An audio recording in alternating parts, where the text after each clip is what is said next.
जनाब सरदार अयाज सादिक साहब, जनाब स्पीकर, मैं आपको दिल की अता गहराइयों से मुबारकबाद पेश करता हूँ। आप तीसरी मर्तबा स्पीकर बने, यह बड़ा मुनफर्द एजाज़ आपको हासिल है। जनाब स्पीकर, हमने खुसूसी नशिस्तों के बगैर एहतजाज के साथ ये इलेक्शन लड़ा, क्योंकि हम चाहते हैं कि हम ऐवान का हिस्सा बने और इस ऐवान को बावकार बनाएं। मेरे वोट 91 निकले और आपके वोट 191। मैं सिंगल पार्टी हूं और आप 7 पार्टियां हैं।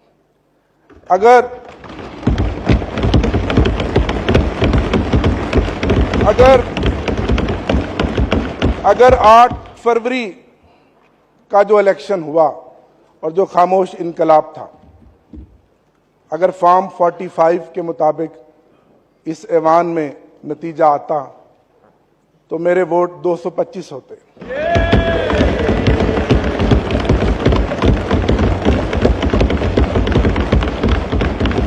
आठ फरवरी को पाकिस्तान की गयूर अवाम ने इमरान खान के नजरियों को, उसकी जद्दोजहद को, उन निशानों को, जो कोई बैंगन था, कोई ढोल था, कोई जूता था, कोई घड़ियाल था, ढूंढ ढूंढ के मोहर लगाई और 180 सीटें हमें दी।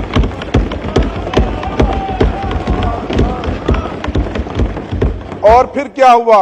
एक इलेक्शन 9 फरवरी को हुआ और आप जानते हैं, आपकी क़यादत जानती है कि फॉर्म 47 के जरिए हमारे मैंडेट पे डाका डाला गया और 80 कौमी असम्बली की सीटें हमसे छीनी गईं। जनाब स्पीकर, अगर वो 180 सीटें हों और हमारी खुसूसी नशिस्तें हों तो आज भी तहरीक इंसाफ इस ऐवान की सबसे बड़ी अकेली सिंगल लार्जेस्ट पार्टी है। मैं इस पार्टी का चीफ विप रहा हूं। मुझे फिर खान साहब ने, मेरे कायद ने चीफ विप बनाया। काउंटिंग मेरा काम है, आप जानते हैं। मैं 225 सीटों के साथ आज इस ऐवान में खड़ा हूं।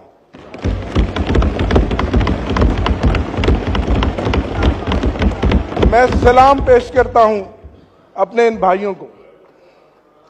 जनाब स्पीकर, 94 सीटों का रिजल्ट हमें दिया गया। एक शख्स लोटा बन गया, 2 के नोटिफिकेशन रोके हुए हैं। ये 91 आज सुबह मेरे साथ इकट्ठे आए।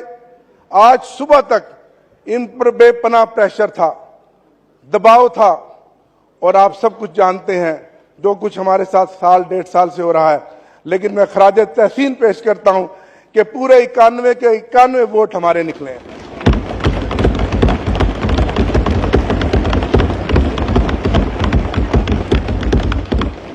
बावजूद इसके कि मेरे समेत, जनाब स्पीकर, ये मौजज़ा है कि हम जिस आग के दरिया को अबूर करके आए हैं, मेरे समेत इस ऐवान में इन मेंबरान में से कोई ऐसा मेंबर नहीं है जिसमें कम से कम 10 पर्चे ना हो, कम से कम 10 मुकदमात ना हो। और आप जमहूरियत की बात करते हैं, आप ऐवान की बालादस्ती की बात करते हैं।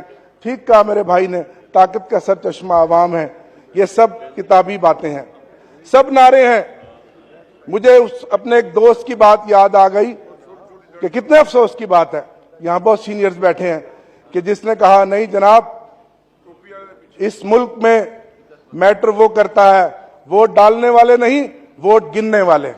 और यह साबित हुआ है कि वोट डालने वालों के मैंडेट का यहां ना लिहाज किया गया, ना एहतराम किया गया, ना उनकी उस वोट की ताकत के मैंडेट को तस्लीम किया गया, बल्कि जिन्होंने वोट गिने, अगर यही ड्रामा करना था तो इस कौम का 50 अरब रुपया खर्च करने की क्या जरूरत थी? यह तमाशा था। जनाब स्पीकर, ये इलेक्शन नहीं था, ये सिलेक्शन थी और ये सिलेक्शन ऑक्शन के जरिए की जा रही थी।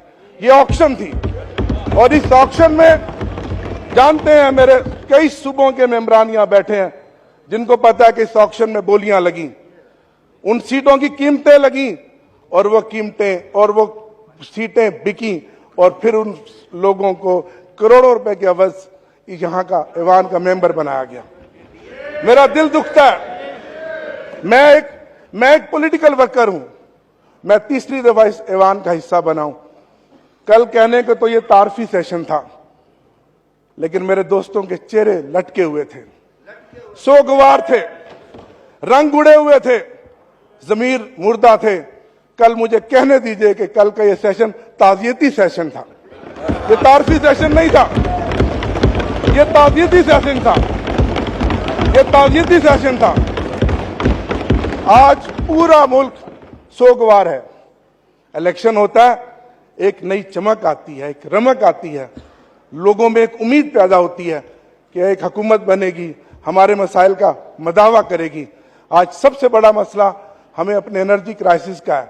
बिजली और गैस की कीमतें जो बेतहाशा पिछले एक महीने में निगरान हुकूमत ने बढ़ाई हैं, लोग चीख रहे हैं।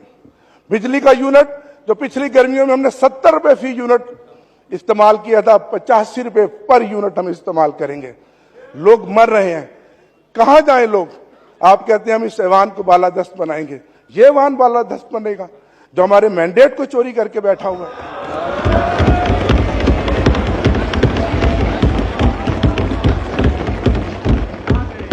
जनाब स्पीकर, हमारी जीती हुई सीटों का मैंडेट वापस किया जाए, मेरा आपसे मुतालबा है। आपने 2013 में जो किरदार अदा किया, मैं उसका मुतारिफ हूं। हम ताउन करने के लिए तैयार हैं। पहले जो हमारी सीटों पे डाका डाला गया, वो मैंडेट हमें वापस दिया जाए।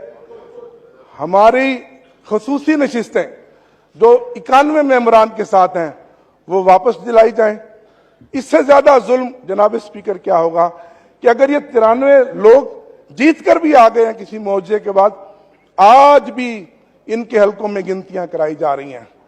कल एक मेरा मेंबर फैसलाबाद में उसकी रिकाउंटिंग करवाई गई, जबकि आप जानते हैं ट्रिब्यूनल्स बन गए हैं। 5 दिन पहले लोधरा के एक मेंबर की रिकाउंटिंग कराई गई। बताएं हम कहां जाएं, किसको फरियाद करें? निसार मैं तेरी गलियों पे है वतन कि जहां चली है रस्म कोई ना सर उठा के चले।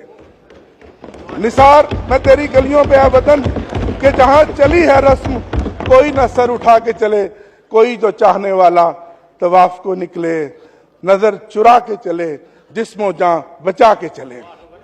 बने हैं अहले हवस मुद्दई भी और मुनसफ भी खुद। बने हैं अहले हवस मुद्दई भी और मुनसफ भी खुद। किसे वकील करें, किससे मुनसफी चाहें?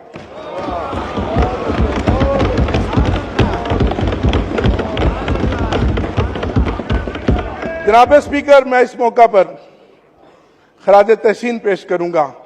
खासतौर पे मेरा पैगाम है उन लोगों को जो कहते थे कि इमरान खान के नाम पे कांटा लग गया है।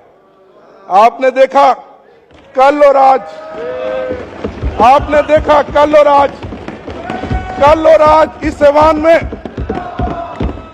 जो कांटा लगाने वाले आंखें खोल कर देखें।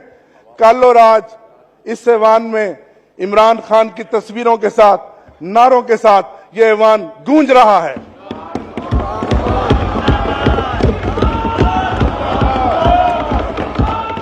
मैं